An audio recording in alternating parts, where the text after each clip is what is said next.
माधवी अग्रवाल हमारे साथ यहां पर मौजूद हैं भारतीय जनता पार्टी से। माधवी जी, क्या आप मानेंगी कहीं ना कहीं जिस तरह से आपकी पार्टी खुद ही आरोप लगाती रही है, बंगाल का अगर हम जिक्र करें कि मुस्लिम तुष्टीकरण बहुत किया ममता बनर्जी की सरकार ने और मुस्लिम वोट बैंक के अपीजमेंट की कोशिशें की, अब अगर आप ये मान रही हैं तो क्या ये भी मानेंगी कि AIMIM की मौजूदगी आपकी पार्टी के लिए मुनाफे की बात साबित होगी, फायदेमंद साबित होगी? मैं इसका यही जवाब दूंगी कि देखिए, लोकतंत्र है, कोई कहीं से भी चुनाव लड़ सकता है, ये उनका मन है कि वो कहां से चुनाव लड़ना चाहते हैं, लेकिन भाजपा को इससे फायदा होगा मैं ये नहीं मानती।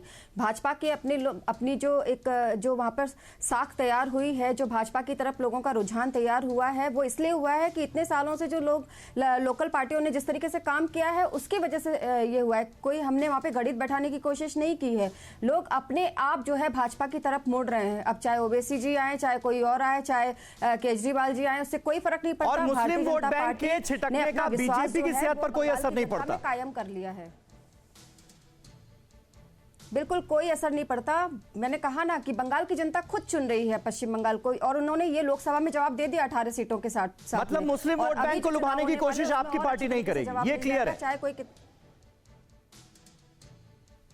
देखिए, मुस्लिम जो है, भारतीय मुस्लिम है, हमारे देश का हिस्सा है, हमारे देश के नागरिक है, हमारे भाई हैं, और उनके लिए तो देखिए जब से मोदी सरकार आई है तो मोदी जी ने हमेशा, चाहे वो 3 तलाक का मामला हो, चाहे और भी कई चीजें हो, हमेशा किया है कि वो कैसे भी करके जो भी लोग हैं देश के अंदर में, हमारे जितने भी धर्म के लोग हैं, सब लोगों का जो है विकास पूरी तरीके से हो, आगे बढ़े, उन्नति हो देश की। उसके लिए हम हिंदू मुस्लिम कभी नहीं करते, लेकिन हम किसी को रिझाने के लिए कोई और एक प्रोपेगेंडा करें, ये हम नहीं कर रहे हैं।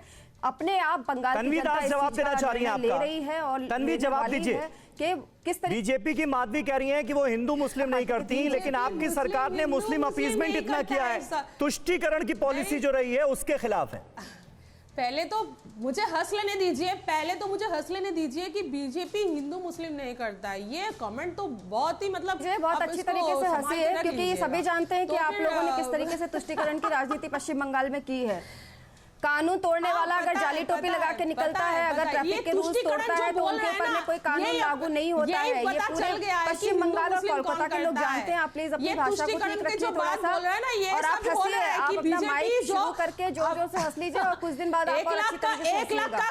1 लाख का खून हुआ था ना, तब आप कहाँ थे मैडम जी? 1 लाख का जब खून हुआ था, जब मुस्लिम, देखिए मैं बता दूं, इन लोगों ने जानबूझकर जो है ना वो धर्म का एक पैंतरा अपनाने की कोशिश की है, जो जानबूझकर ये लोगों ने जो है धर्म की राजनीति भाजपा के ऊपर में थोपी है। अगर भाजपा के अंदर में मुस्लिम नहीं करता, ये बात आप प्लीज मत कहिए। ये कोई बीजेपी मुस्लिम नहीं करती है, बीजेपी देश के नागरिक की बात करती है, बीजेपी देश के हर व्यक्ति की बात करती है, हिंदू मुस्लिम की बात नहीं करती है। अगर हिंदू मुस्लिम की बात की होती तो मुस्लिम बहनों के लिए 3 तलाक की लड़ाई भाजपा ने नहीं लड़ी होती।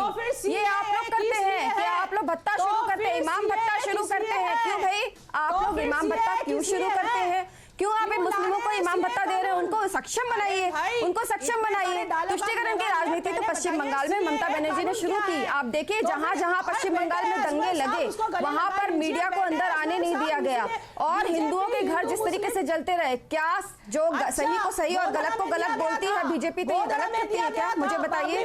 अगर आप लोग धर्म की राजनीति कर रहे हैं, आप लोग वहां दंगे करवा रहे हैं, हिंदुओं के घर जलवा रहे हैं, अगर हम इस बात का विरोध करते हैं तो क्या गलत करते हैं? अगर यही चीज आप दूसरे के साथ भी अन्याय नहीं होना चाहिए। पश्चिम बंगाल में भारतीय जनता पार्टी सिर्फ और सिर्फ यही चाहती है, लेकिन आप लोगों को ओवैसी के आने से भी डर है, क्योंकि आप लोगों को पता है ना कि आप लोगों की जो वोट बैंक है वो खसकने वाली है, उसमें सेंध लग जाएगी ओवैसी के आने का। हम तो विरोध नहीं कर रहे, ओवैसी जाके यूपी में भी चुनाव लड़ रहे हैं, यूपी में तो हमारी सरकार चल रही है, हमें तो कोई तकलीफ नहीं है। अच्छा ठीक है, एक मिनट तन्वी जी, अब सवाल का जवाब दे दीजिए। हो गए आरोप प्रत्यारोप, अब सवाल का जवाब दे दीजिए कि भाई आप लोग AIMIM की, ओवैसी की पार्टी की मौजूदगी से बौखलाए हुए क्यों हैं? बीजेपी तो नहीं कह रही है कि वो किसी की बी पार्टी है, आप ही लोग कह रहे हैं कि बीजेपी की बी पार्टी है। उनको क्या तकलीफ है? यूपी में भी जा रहे हैं वो लोग लड़ने के लिए, जरूरत नहीं है, घबराए नहीं। आपको तकलीफ क्यों हो रही है? क्योंकि आप लोगों ने जिनको संजो के रखा है, इतनी कर रहा है, आप लोगों ने जिनको ला के जिनको आप लोगों ने रात में राशन कार्ड दे दिए और एक दिन के अंदर में वोटर ID दे दी, तो उन लग रहा है ना कि ओबीसी जी के आने से आप लोगों की जो आप लोगों ने जिनका संचय किया है, आप लोगों ने जिसको पाला पोसा है इतने सालों से, वो कहीं आप लोगों की टीम से घसक के दूसरी जगह ना चले जाए। अब आप ये विश्वसनीयता ये बनाइए, देखिए तन्वी जी, आप लोग ये विश्वसनीयता बनाइए कि आपके अपने लोग ही बच जाए। कम से कम वो लोग जो आपके पार्टी से निकल के आ रहे हैं, आप लोगों की जो नीति है उसकी वजह से दुर्नीति, पश्चिम बंगाल की जनता तो आपकी नीति को देख ही चुकी है। और जिस तरीके से अभिषेक बनर्जी ने जिस तरीके से आज अभिषेक बनर्जी को अपनी सफाई में आकर ये कहने की जरूरत क्यों पड़ी कि मैं फांसी लगा लूंगा या मैं राजनीति छोड़ दूंगा। अरे सामने आप लोग जिस तरीके से सिंडिकेट की राजनीति, तोलाबाजी की राजनीति, कटमनी की राजनीति कर रहे हैं, आपकी मुख्यमंत्री आकर बोल रही है कि भाई कटमनी में जो आप लोगों ने पैसा लिया वो पैसा वापस लौटा दो जनता को। तो कौन से पैसे की बात कर रही थी आप? ममता बनर्जी से पूछ लीजिए कि कटमनी का पैसा लौटाने की जो जनता को।